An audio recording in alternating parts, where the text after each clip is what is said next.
Yeah. Outside in the outskirts, it's like 15-20%. But I already knew that was going to happen, like, because I've seen this movie before. So we just didn't play that far out. Sure. Right? We only focused inside the freeways.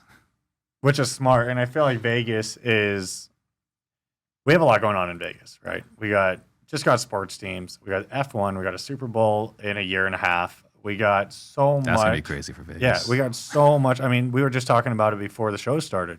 We're on 19 straight billion-dollar profit months for the Strip, which has never happened before. So I don't know if prices are going to plummet much further. We've seen inventory pretty much taper off. It skyrocketed for the first four months since May, and then now it's kind of been on a taper. And I just saw someone post today. I haven't seen the stats, but they asked, why did inventory just fall again?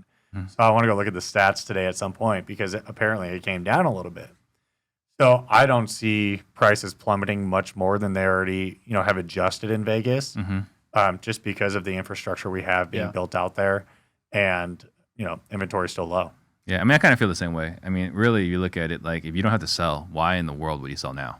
Right. No incentive to do that. Yeah. I mean, we just refied. I'm at a 3.2. You're at like a 2.8, and for me to go buy anything, no one is going to sell their home with a 3.5% or less mortgage rate to go assume a 7.5 plus mortgage rate. Like, no way. Yeah, I was at an event over the weekend.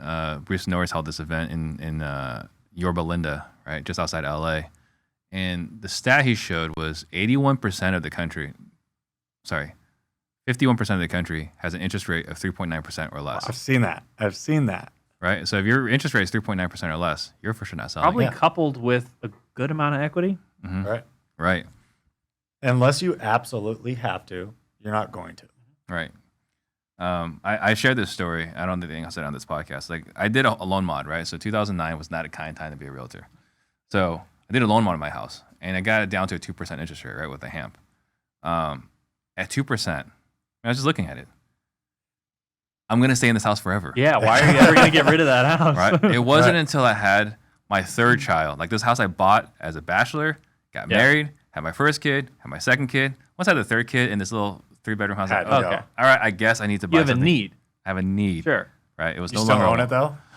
We sold it in a scenario. It made sense for the reason why we sold it, but otherwise I would definitely have kept it. Yeah. Like, my house now, never going to sell it. Like, why would I ever sell that house? 3.2 rate. Oh. I mean, The cash flow on it. free. Free money. Well, it's not free. With inflation the way it is, you're getting paid to keep it. Right. And